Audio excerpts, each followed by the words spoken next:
talking about some of the challenges that a lot of businesses face, especially when they're importing their raw materials or when they're importing products for sale. Before we look into the entrepreneur of the day and we look at the business capital and even insights from our analyst, first, let's look at the market margins.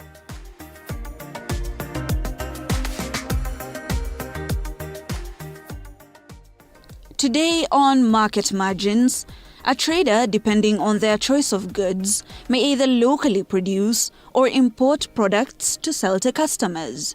For merchants looking to import, the government has set out guidelines and policies to streamline this process.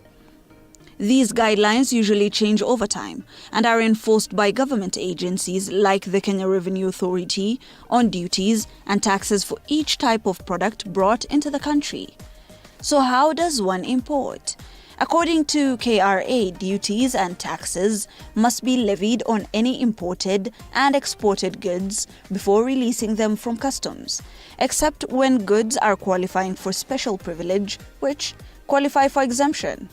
Some goods such as cars and machinery require the engagement of a customs clearing agent. Nevertheless, you must have an import declaration form, a customs declaration form, a certificate of conformity from the PVOC agent for regulated products, an import standards mark when applicable, a valid commercial invoice from the exporting firm, and a valid pro forma invoice from the exporting firm.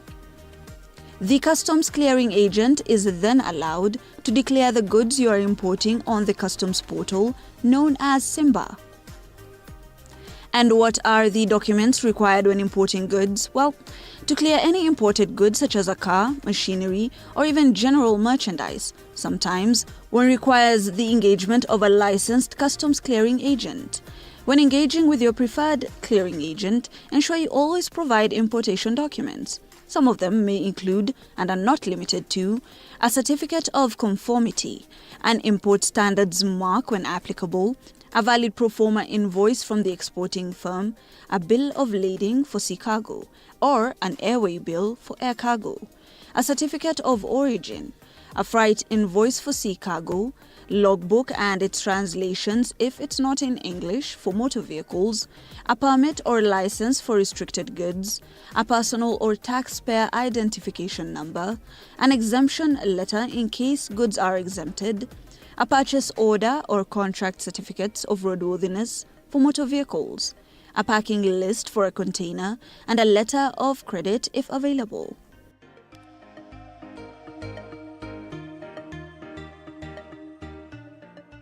And those are some of the facts and details that you need to know before we delve with our entrepreneur of the day.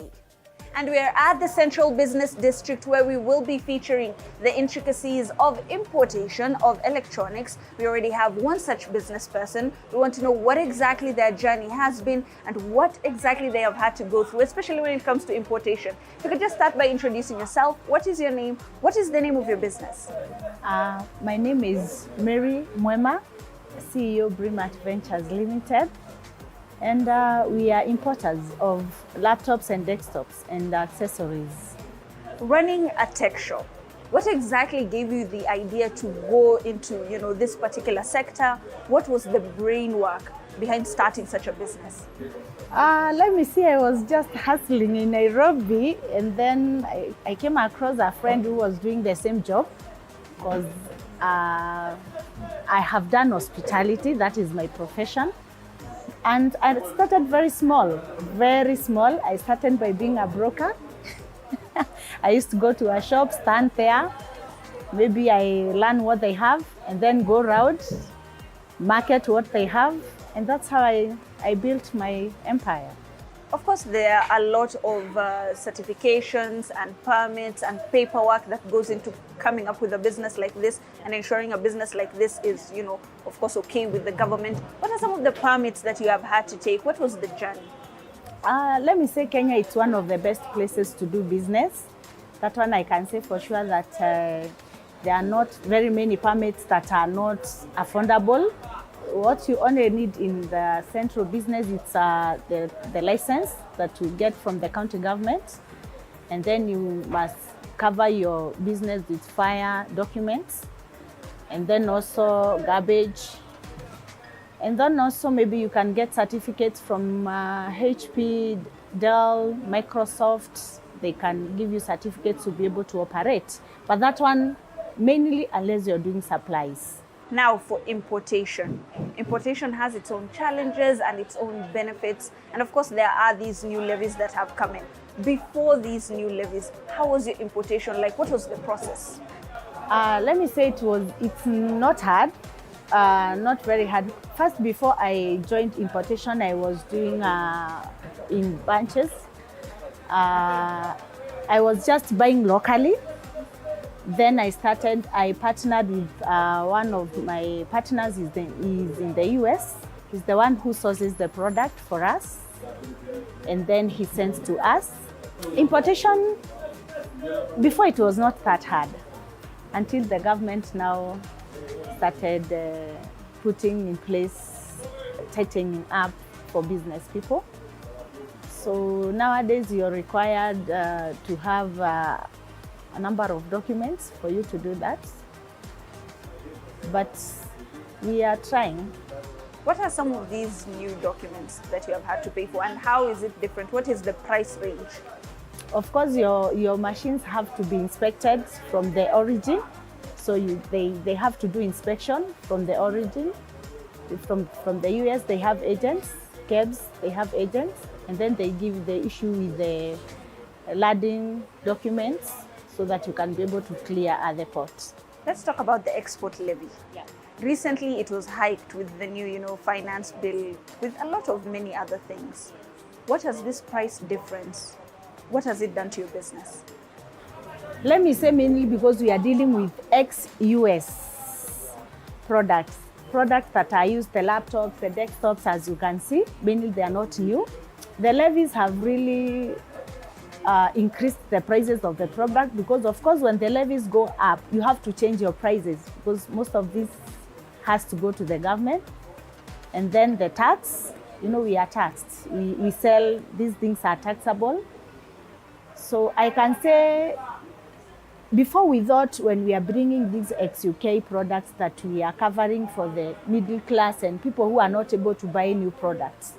But nowadays it's also becoming a bit tough because many people may not be able to afford the laptop or maybe the desktop because the prices have gone high. On matters logistics, right?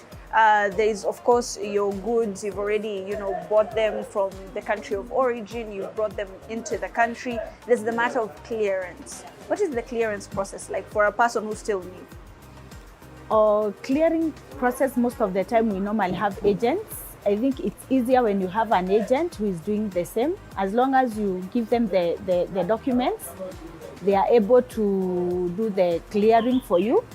So, but during clearance, they have to do 100% checking, inspection nowadays. You have to open the whole container, put everything down, they inspect everything, and then they close it so that they can also be able to bill you. So it's a bit tough because like for a whole container, you can imagine a whole container of desktops and laptops, zikiwekwa chini, it takes time, a day or two. And, the previous regime, things were being taxed in kilos. So they used to weigh them and then you would be told how much you're supposed to pay in taxation. But now it's per item. What does that mean for a business? It's tough. You have to be taxed every single item. So every single item has to incur the VAT.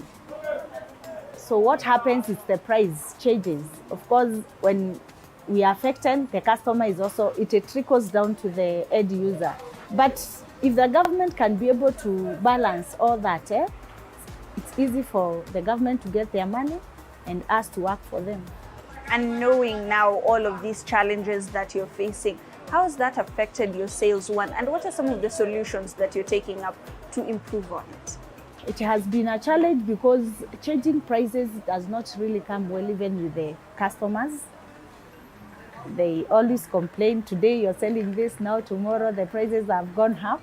I think also the dollar has also affected. We buy in dollar. It has also affected our prices.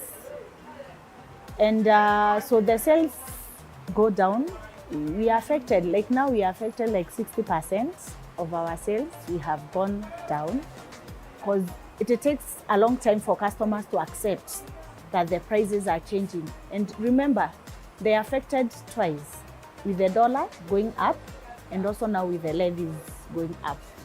So you can imagine the effect. So it is taking us tough for us to explain to the customers also. All those, you have to explain to them, for them to understand. Yeah. And finally, say I'm a business person who wants to start this particular business. And of course, there are all of these challenges. How would you, or what would you tell me to take up to make this journey easier for me? I normally say when you're determined to do something, nothing should, no matter the difficulties, no matter the challenges, you should be ready to face the challenges.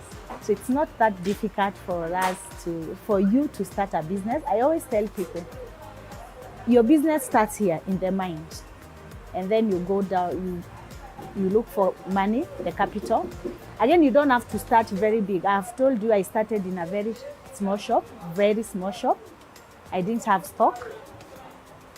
I started by brokerage. I could come to your shop, borrow 2 machines, put them on the shelves. When the customer comes, I run. So it starts in the mind. So many people feel like when you're starting a business, you must have a lot of money. No. Let it start with your mind first. And then get the small money you have, see how you can be able to multiply the money. So in Kenya, I've told you again, we are very lucky. It's very easy to start a business in Kenya. You only need to identify a place, a shop, a physical shop, or even if you don't want to start with a physical shop, there's online marketing. Nowadays, we are doing very well in Kenya with online. You can start online and then you look for a physical shop. And then, boom, you look for people like us who can supply to you. Yeah, and then you come, we give you with good prices. Yeah. From retailing to even supplying, that is our story for the day, our grind of the week. Of course, a lot of businesses can take this advice and see how exactly they can use it, but we might as well see what our analyst is going to say about it.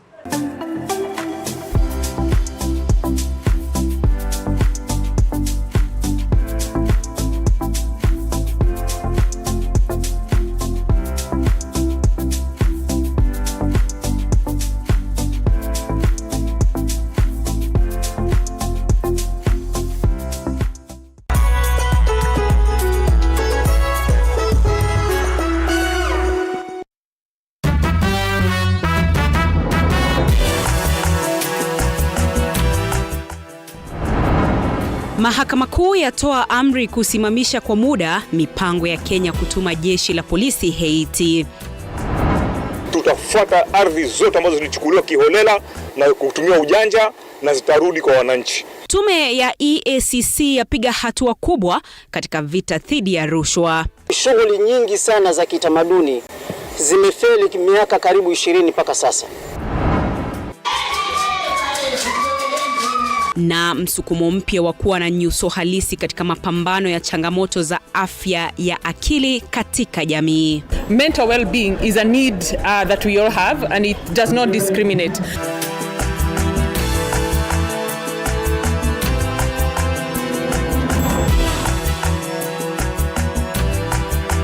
It is now easier to report and surrender. Visit www.ufaa.go.ke and get started. Beat the November 1st deadline. It is your turn to surrender and report qualifying unclaimed financial assets.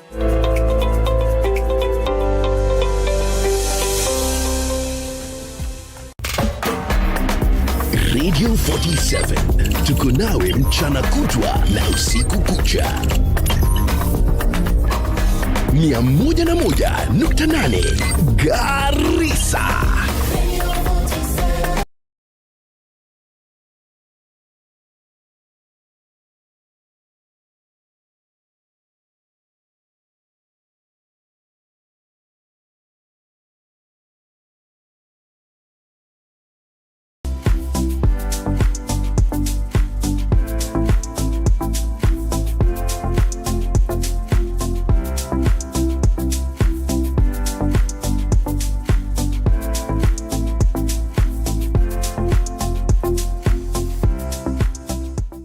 Welcome back. This is The Grind with me, your host, Hibak Saeed. Before we went on a very short break, we were looking into entrepreneurship and importing of goods, some of the challenges that were faced by our entrepreneur. And now we delve into the business capital.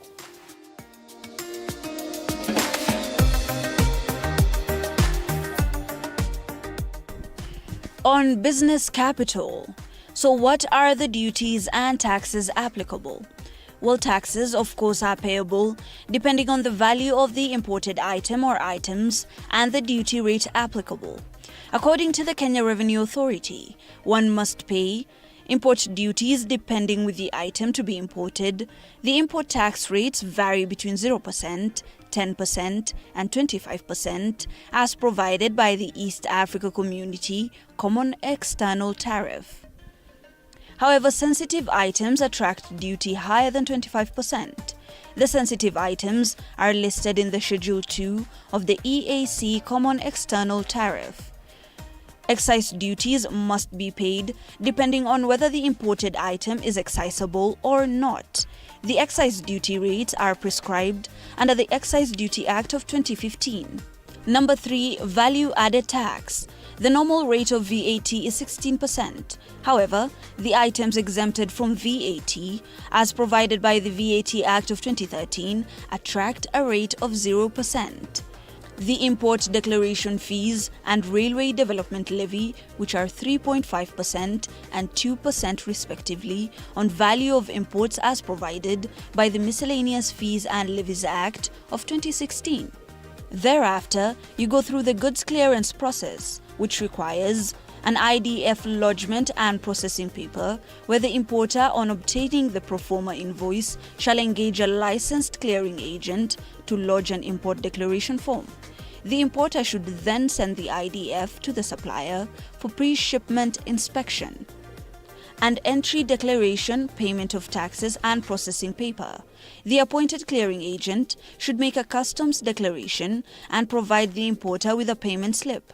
The importer makes the payment to the bank and issues the agent with official bank slips. Then customs shall process all compliant declarations.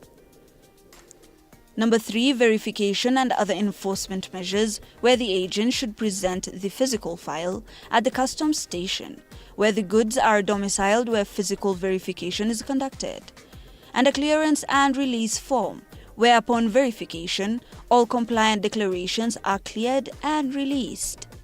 So how much do you pay? Customs duty levied on importation can go as high as 100%, but is at an average of 25%. Sensitive items usually attract rates higher than the 25% prescribed by the Common External Tariff. This means that for some products, taxation may equal the initial sum paid for the product bought in a foreign country. Imports to Kenya are subject to a standard VAT rate of 16%, levied on the sum of the CIF, which is the cost, insurance and freight, value duty, and other such applicable taxes. Tariff rates between Kenya and other countries also varies according to the trade agreement forged between the country and the respective countries.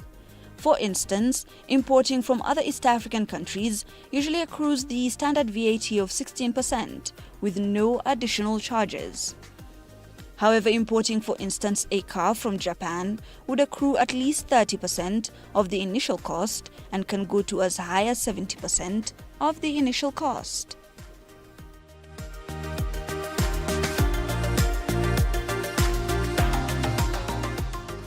And from the tidbits in our business capital, where we got to know what exactly the numbers mean for a lot of businesses looking towards importation, what challenges they have faced, and even highlighting the business of the week. Now we go to our expert, who's going to tell us what exactly this means for the general business community and how exactly this is affecting the people.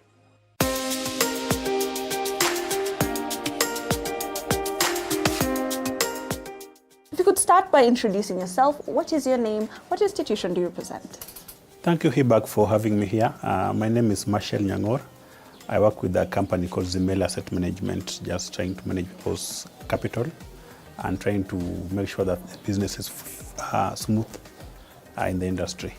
we featured a business in this particular segment of The Grind, and we were seeing how some of the challenges that they were experiencing in bringing in products, considering the new policies that have come with the Finance Act, what exactly this means, especially for businesses. They were talking about what they had to do. One of the things that they highlighted is the biggest challenge being a lot of levies that sometimes are doubled.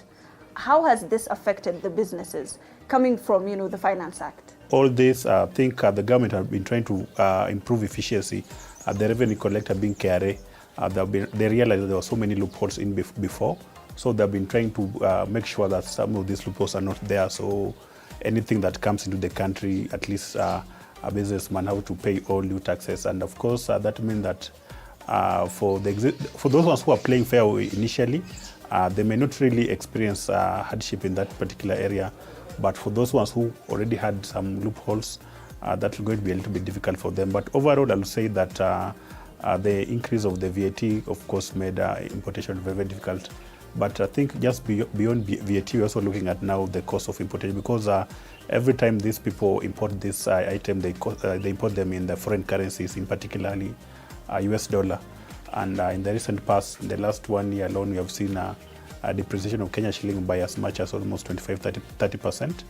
We're now looking at a dollar exchanging at 150 shillings.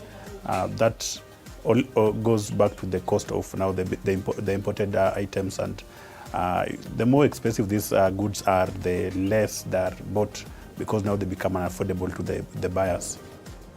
Most of these extra costs are now being pushed to the end customer. Yes. And the business that we were featuring, they were saying that some of the sales have reduced by even 60%. Do you think that maybe this could be the end of importation in the country, considering they are gaining a lot of cost? Ideally, it wouldn't be. It just depend on the particular item the business is dealing with. For example, if you're looking at, a good example is this second-hand clothes. That had become very, call it Mutumba, that had become very, very big business in the country. As long as we don't have a replacement, I think it'll still be there, because people cannot walk naked. The only now question is that it will be a little bit more expensive. So maybe if I was used to buying 5 shirts in a month, I might just want to reduce and buy 3 or 2. Right. But at the end of the day, we still have, until we get a local alternative solution. Yes. And KRA had shifted from, taxing per kilo to now per item. A lot of the smaller items, they have to open up the entire fleet that they have brought. What exactly does this mean for the small businesses? That's actually what I talked about earlier, where I think some people had got a loophole, and I think the government just feel that they're not collecting enough, and now there's a squeeze in the revenue. So those particular agencies, including KRA, have been tasked with a robust assignment of making sure that every single shilling has to go to the government coffers. And one of them now, if you already highlighted, is now change of the policy. Actually, they are now saying that when we're talking of consolidated goods, they have to be opened, and they have to go item by item, so that they can make sure that they collect as much as possible. Overall, that one again increases the cost, and also increases the inconvenience in the process of importation, because now at some point, even now, the buyer themselves have to be involved. Initially, it was just the work of agent, you pay them, and they clear the goods, the clearing agents. But now, sometimes we have had cases where the importers have to go to camp in Mombasa, just making sure that their cargoes are being cleared on time. So those inconveniences come in. But I believe that over time, this should change. Once people get the hang of it, and the process become a little bit more clear to everybody, then I think it should be smoother. Yes. One of the solutions that the Kenya Revenue Authority has come up with, especially considering that there's a lot of backlog at the port, is the e-auction. Don't you think that a lot of small businesses are now missing out on some of the goods that they have brought in?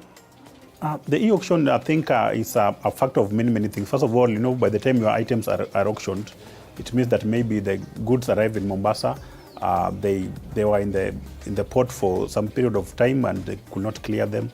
So the KRA has to auction to recover their taxes.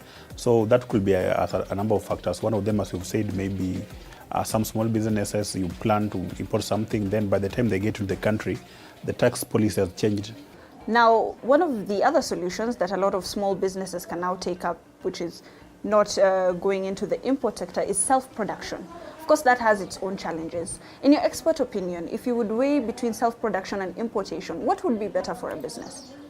That's a difficult question because again it just depends on if that item you're dealing with is something you can produce locally. Not everything can be manufactured locally.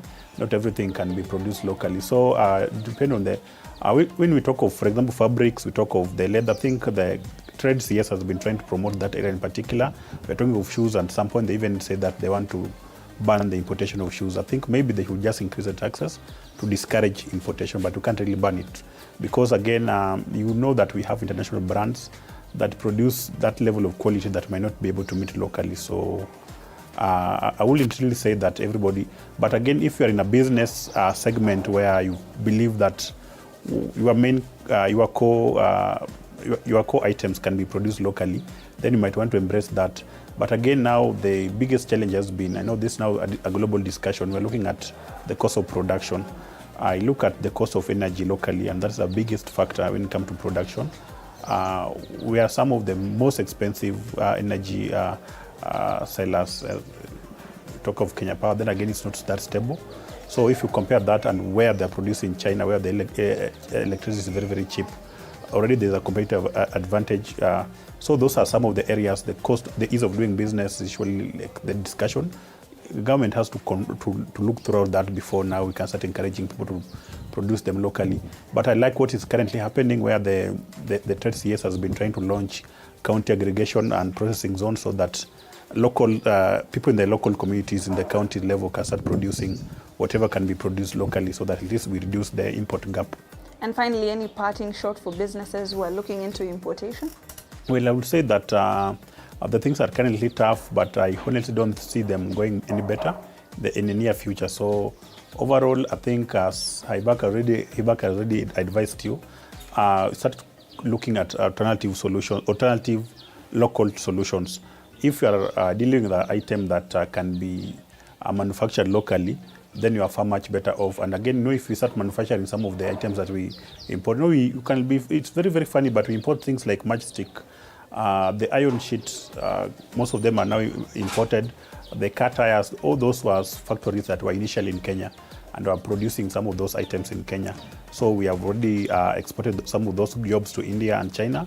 They're doing there, then importing back to country. So if we can start revive the manufacturing sector and produce some of these items locally, we might not be at this pain because again, now we look at an item like, for example, the car tires. If you can produce them locally at this particular difficult time, you are probably going to have advantage compared to those ones who are importing because the cost will be a little bit more expensive. So the depreciation of Kenya shilling is a disadvantage to the majority, but a big advantage to the local manufacturers. That's what I'll say. Right.